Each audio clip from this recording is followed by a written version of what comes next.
name is Michael Smith, National Consumer Education Manager of Janome Canada, and I'm very excited to be with you today. I can't believe this is the end of our third week doing A to Z with Janome, and we're going through the alphabet. We started again 3 weeks ago with A, the AP applique foot, and today Janome HQ Instagram Live is brought to you by the letter I, which is our piping foot. Very cute little piping foot. So with the piping foot, here is my beautiful sample here. Now this I thought was very fun. If you can see, Wednesday on Janome HQ, I talked about the H foot, the cording foot, or the three-way cording foot. That video, by the way, is up on the Janome HQ YouTube channel, as are all the previous lives that I've done. So you can go to YouTube and type in Janome HQ to watch all the previous presentations. They're also now being stored at the IGTV, the Instagram TV. But this piping here that I applied with the I foot, the piping foot, but I first decorated my fabric using the three-way cording foot, so I could decorate my piping as well as my fabric. So that's always an option too, decorate the fabric that you cover and make that piping. But yes, with the piping foot, we can also do like curves as well. Particularly great to use bias cut fabric. This is really fun using stripes, which I'll show in just a minute. Or then too, we can use it, the piping is perfect for home decorating. So I could do cushions and seat covers, and you can even turn the 90-degree corner as well. So really, really fun foot to use. It's an optional accessory foot available from your Janome dealer. And we could do things like, oh, if I want to do, this could be like on a bag or even a side seam of a jacket or even a pair of pants, let's say. So the piping is inserted in between the two layers of fabric. I used the G foot.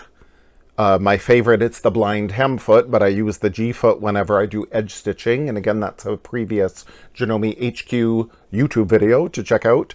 But by doing that edge stitching, all my seam allowances stay all nice and neat, tucked away. So that's very fun. Or how about using piping in your, if this was my quilt sandwich, and I'm binding my quilt as always, but how about adding a little bit of piping in between that? Often we can do like faux piping that has no cording in between, but this has actually got a cord in it, so it's real piping and adds a bit more dimension. So isn't that fun? So you can experiment. This fabric here, this is an infinity scarf I made with a whole bunch of leftovers, a whole bunch of scraps all put together. Again, using up our stash, which is great about being safe at home. I had some leftover piping, so I thought, well, wonderful. As I joined these two seams together, these two pieces of fabric together, that I could add some leftover piping and just a bit of leftover, some thicker piping here on that seam. So again, great that you can use up everything and put it to garments and home decorating. Or how about the tote bags? Now this actually, I made the piping on the serger, that a number of our sergers have additional presser feet available, just like our domestic sewing machines have a lot of additional presser feet available. So I applied this piping onto this bag on the serger using the piping foot for the serger. So you can add piping everywhere, practically on every machine. It's amazing. So the piping foot. Now I mentioned on the first of this program, and I think I've mentioned it a couple of times now, with my Memory Craft 15,000 came this gorgeous black accessory case. Now, this accessory case, though, is also available as a separate purchase, again, so contact your Janome dealer, and it's also available in that very soft, like robin's egg blue of the Skyline series, so you can get this accessory case in blue to match your Skyline. So how fun is that? But the accessory case has got a lot of storage here and a little pocket in here, and it comes with 3 plastic trays to hold all your various feet and accessories. Now, because I have a Memory Craft 15,000, my accessory case was already filled with all these presser feet. They do not come with the empty accessory case. So if you don't own a 15,000 and you order an accessory case, they will not have these feet in it. But why I love it is that these are the feet that came with my 15,000, but there's some additional empty slots here on the side. So here is the AP foot, for example, the applique foot. That's an additional foot we can purchase, so that goes there. This slot down here was the FB, the border guide foot. Then that was last Friday's Janome HQ Instagram Live. Last Wednesday was the H foot, the three-way cording foot. It conveniently can sit in here. And then today, conveniently, there's a little spot for the I foot, which is the piping foot. So this is a great tray to have to keep all of your accessory feet, all your pressure feet available. So the piping foot is very special here. It's got a small opening there for the needle, but on the underside, then it has its magic, basically. There are two grooves. One groove on the right that you will use to make your piping. So you will wrap fabric around your cording of some kind to encase the piping. And then on the left groove, you'll use this groove to actually insert it in between the fabric layers. And the left side is very special, as it's got this notch out here on the side. And I thought, again, Janome feet are so well engineered. This is why I love having every presser feet available, because they all serve a purpose. So if I'm stitching down, I've already made my piping here on this sample, and I'm stitching down this piping. Now, typically I would have another piece of fabric over this, but then you really couldn't see what I'm doing. So I'm only stitching down then on that one layer. So as I'm stitching down using the left groove, as I go down to here to turn and pivot my corner, can you see how the piping here is like right underneath, like this notch accommodates that previous row of piping as I turn the corner, and now the piping then is in this groove, the left groove, as I'm going to stitch this down, but then the previous line is already then easily accommodated on this side through that groove. So it's really amazing of how well, again, these feet are engineered. So it's very fun to use. So now you can use a variety of cording as well to stuff your piping, basically. So maybe you've got like a drawer that I have in my sewing room. All the little bits and bobs, ends of things end up in that drawer. So I'm not a knitter, but I love to couch yarn onto projects. So this is why I end up with all these little leftovers of yarn. So and then the yarn is just available from the big discount store, the Big D store. So even this could be in the middle of your piping. So that's great to use. Now here in Ontario where I am, many of our Janome dealers are starting to open up and allowing you to shop inside one-on-one, or maybe like two people at a time. You have to call and make an appointment. So maybe that is an option that you can go to the Janome dealer and see if they have some yarn, because a number of our dealers have additional supplies. They're not just, quilting, but they've got, yarn or maybe like embroidery floss, craft supplies, things like that. So you can get some of your supplies that way. Now this cotton, like twine, basically is the kind that you get at the grocery store. This will be on a big spool, and this is what, you tie up your turkey legs together and all that. So I use this for very skinny piping. Now, because it's cotton, I would pre-shrink this. If I was going to wash, if this were a garment, let's say, if I was going to wash that garment, then yes, I would pre-shrink my cotton piping. If this is just going to be like in a tote bag or a little zippy pouch or something, then no, I wouldn't bother doing that. This cord is a polyester nylon cord. It's a little thicker, but again, so long as it'll go through the grooves of your foot, you're good to use it. If possible, I always recommend take this foot with you to like the dealer store, the craft store, wherever, or in this case, this is actually clothesline that comes from the hardware store. So you could order your piping foot from the Janome dealer and then go to the hardware store and double check, will the clothesline go through the piping foot?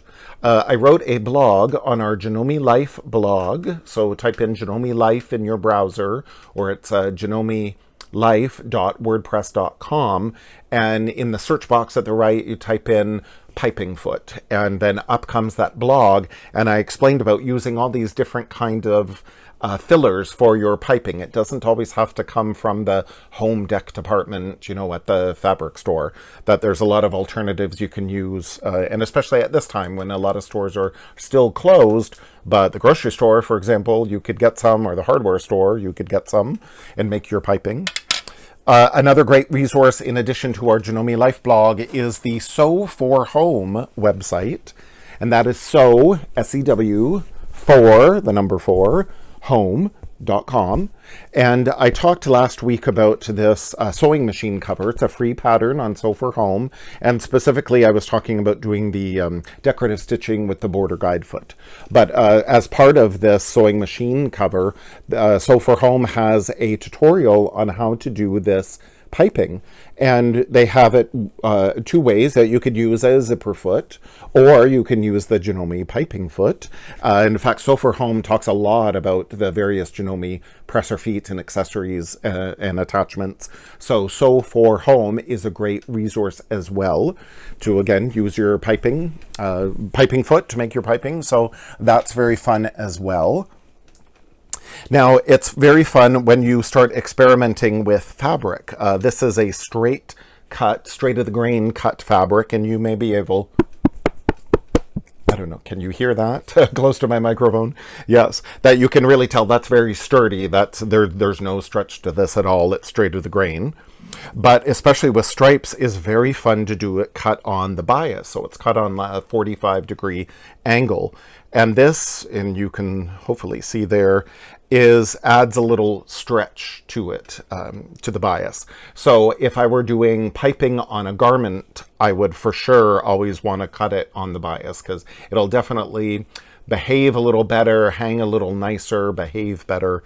If it's on again, a zippy pouch, or like on that serger tote bag I made, then straight of the grain is perfectly fine.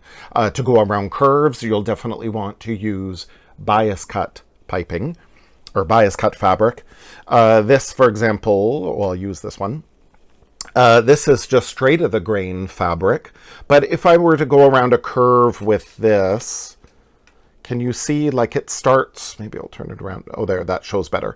It starts getting all buckly and puckery in here, going around curves. It really doesn't want to hang nicely.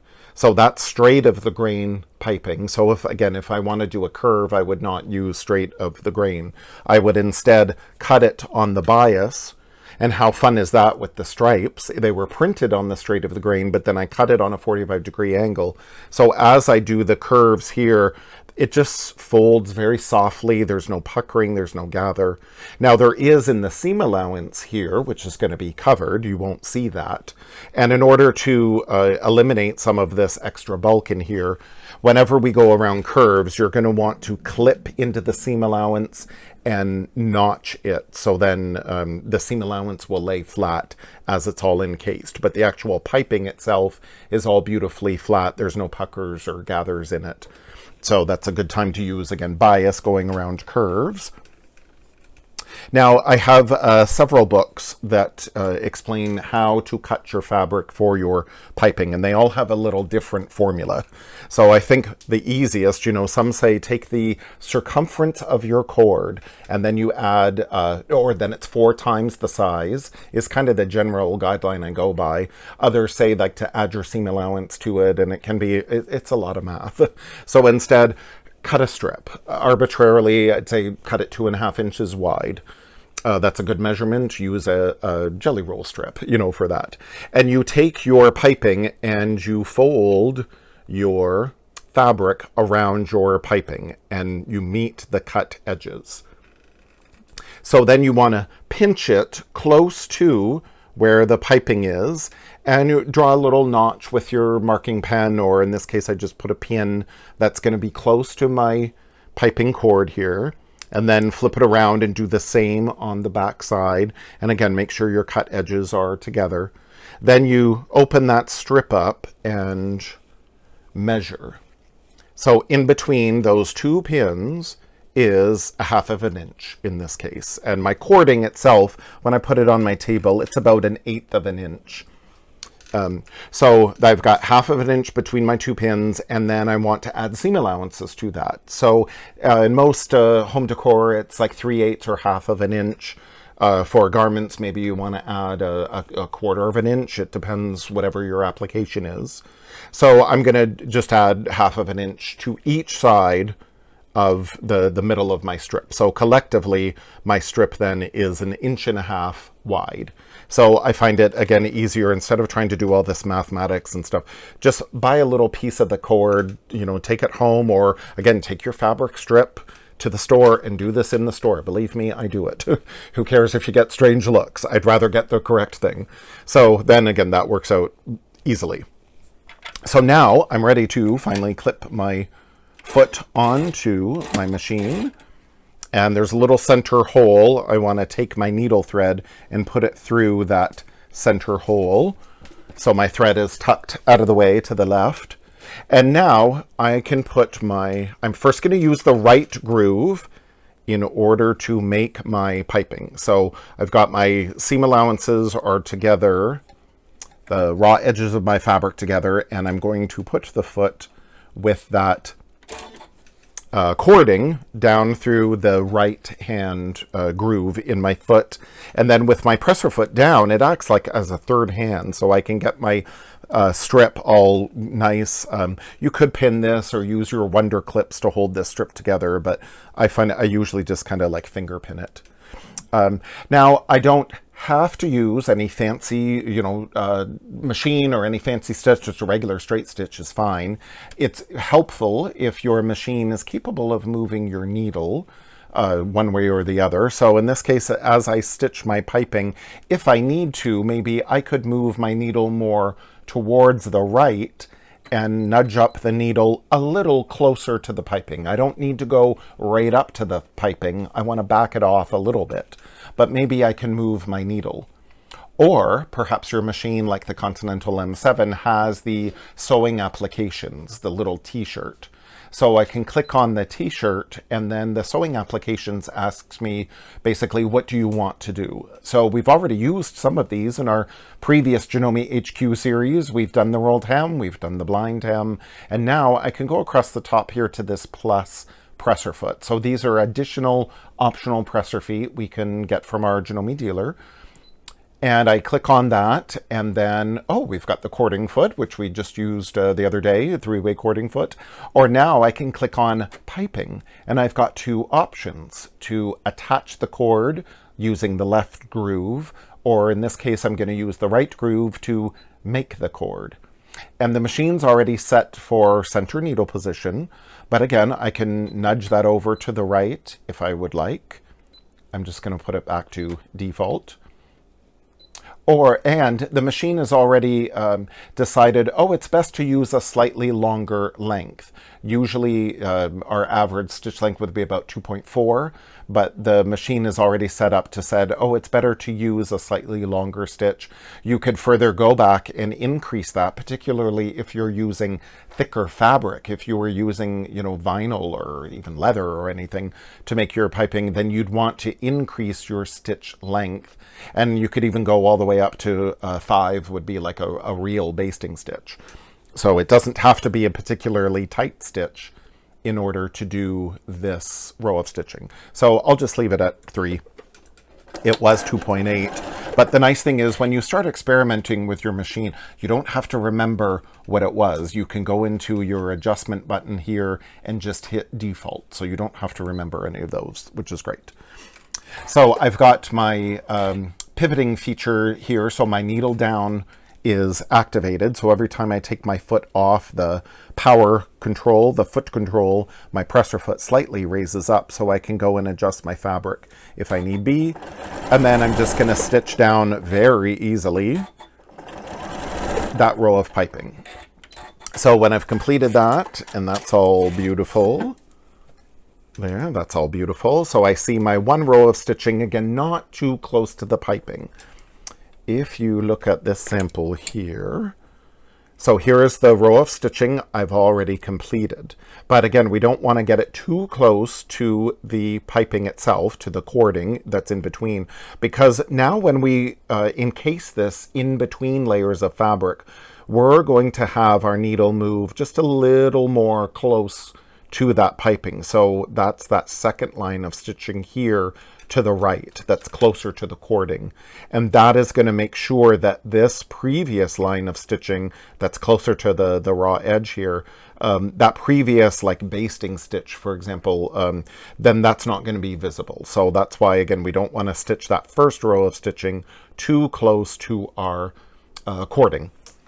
And again, this is why I love having a machine that thinks for me by having the sewing applications and by having these options of making the cord using the right side, or again, now I'm going to select attach the cord, and now I'm going to use the left side of the foot.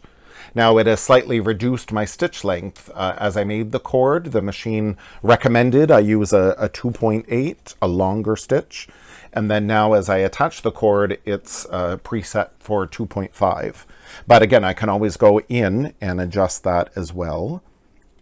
And furthermore, as I layer in my sandwich here, so I've got my right side of my fabric up, I lay my piping on top of that, meeting all the raw edges. And then I've got the right side of my fabric. It's hard to tell with this yellow. I've got my right side of my fabric down on my piping, and so now I'm going to sew that seam to encase it. I'm using a 1/2 inch seam allowance, so I'm going to line it up with the 1/2 inch mark that's conveniently marked on my patented needle plate. Did you know our Janome needle plates are patented? And it is because of all these fabulous markings that they already have on it. So I'm going to line it up with 1/2 inch, and even down here on the bobbin cover there is a 1/2 inch mark down here, so I know I can keep it in line. So as I put this piping then in the groove, and then again line this up, it lines up perfectly with my 1/2 inch. And so long as I keep my cut edges together, my raw edges together, again, you can pin or use your wonder clips. I just like to hold it into place. So now I can go back and stitch, or then I can maybe move my needle just a little more to the left, so then I know it's going to really nudge up well to that piping. I don't want to sew into that cording, but maybe I want to get up really nice and close. Now, if you are sewing thicker fabrics, you'll need to back it off a little bit. You won't be able to get up as close because you need to accommodate when that fabric, folds back to the right. But it works out super easy. It is just so great to have that the piping foot guide that groove precisely. So there's my line of stitching. I again sewed through all layers, and then now when I fold this over, you can't see my previous line of basting stitch at all on either side. So depending on my application here, I could then fold this strip down and maybe do a little edge stitch, or if this were like my cushion, for example, then I would just fold it right back like that, whatever. But it works out really, really easy, so simple to do. And again, full instructions on the back of the blister pack. Now, I just wanted to show you quickly as where can I find the previous videos? Oh, you can go to our go to YouTube and then go to type in the search box Janome HQ. And it'll come up, it'll say Janome HQ, Janome Canada, and that's us. And then you can find all previous videos there. They're also on Instagram on the IGTV, but when I put them on YouTube, I actually put them to the music at the beginning and do a little title card and a little ending card. So I'd rather watch them on YouTube. And then you can watch them over and over. So you can find them there. So when I want to do my corner, again, if this were like my cushion cover, then as I have my piping already made, and then I've got my raw edges together, and I'm going to start sewing down, and then I want to clip into my seam allowance before I turn and pivot my corner. Now, typically this is when I would have like another piece of fabric on top again, but then you wouldn't be able to see what I'm doing. So I just have the one layer here. So I'm going to sew down this seam, and before I get to my corner, my seam allowance, again, just happens to be 1/2 inch. And I've marked it here with a pin, and I drew like a little chalk line so you guys could easily see it. So as I stitch down here, using the left groove of my piping foot, I'm going to stop a little bit before the corner, and I'm going to clip into my seam allowance on an angle, and that's going to allow me to pivot. So I'll just come back here. And so again, as I get close, then with my nice sharp little scissors here, I'm going to clip into that seam allowance. I don't know, can you see like that? I'm going to clip into the seam allowance about up to that previous line of stitching that I have that attached my layers of fabric together. I don't want to clip beyond that, that's for sure. So by having that clipped, you see now it acts like a hinge. So now I can pivot this over, and then I want to keep it in line with my raw edge. So now I can stitch down, and in fact I can even make that clip a little higher up. I want to clip it right up to the corner of where my seam allowance is. And if you, to even further reinforce it, you can reduce your stitch length as you're getting up into that corner, and that way that'll put a couple of extra stitches into that corner to make it a little more secure. So now that I'm at my 1/2 inch and I know I can pivot my fabric, again, I love having that auto pivot feature where my needle stays down whenever I leave, or whenever I take my foot up from the foot pedal. And now I can pivot this around. I don't want to go too far. And then I can line this up with the raw edge and continue along. And then now that I'm well beyond my corner, I can reduce, or I can lengthen my stitch again so I can go faster around that corner.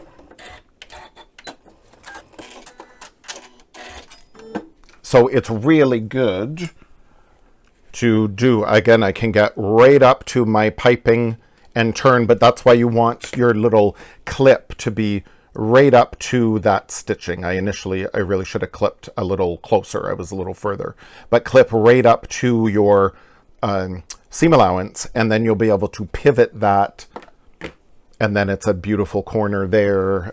There's my little sample, beautiful corner, and then your other piece of fabric, you know, is going to be right on top of that, like that. So again, it's going to be beautiful. So very simple and easy to do. Oh, and I wanted to mention, as I mentioned, Sew for Home, that more information as well is available. I got this from the Sew for Home website. They're really wonderful. This is a picture of our presser foot workbook. Mine is at the office at our Janome Sewing and Learning Center, so I don't have my copy with me, but luckily, again, I found this on the Sew for Home site.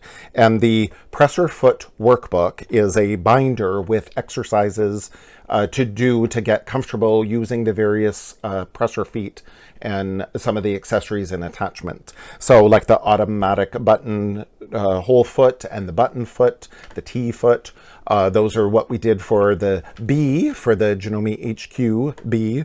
But in addition to the workbook, then you can get these addendums. This one is Specialty Feet Addendum, and that one, the Specialty Feet Addendum, that has, this is the Ultra Glide foot, but it has the piping foot in it and some of the extra accessory presser feet that I talked about in various Janome HQs.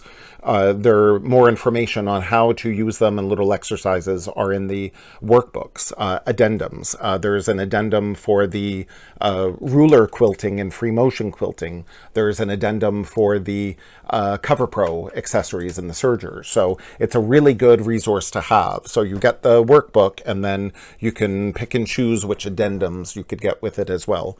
But specifically, this Specialty Feet Addendum has the piping foot in it as well. So it's a great additional resource as well. So yes, any more questions, concerns? Where's previous videos? That's wonderful. Okay, fantastic. Lovely. Love Sew for Home. Yes, as do I. They're really, really wonderful. Oh, great. Oh, Sandra. Oh, yay. I'm so glad you found this site. It is wonderful to see you here. Yes, fantastic. Yes, thank you, Celine. Okay, wonderful. So I wanted to give you all a heads up. Coming up in 30 minutes, I will be again at Janome Sewing Machines Facebook page at 3 o'clock to do some more decorative threads on the serger, and I'll demo the serger blanket stitch. It's very fun. And then starting next week, Monday, June 1st, I'll be doing Janome HQ Instagram Lives at 1 o'clock. Every Monday, Wednesday, and Friday, as always, but I'll be coming to you at 1 o'clock as opposed to 2.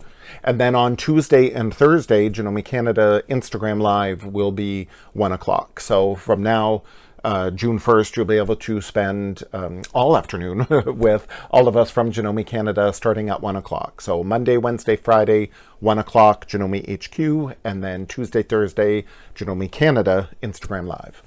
So I will see you all on Monday. Enjoy your weekend. Thank you all. Bye.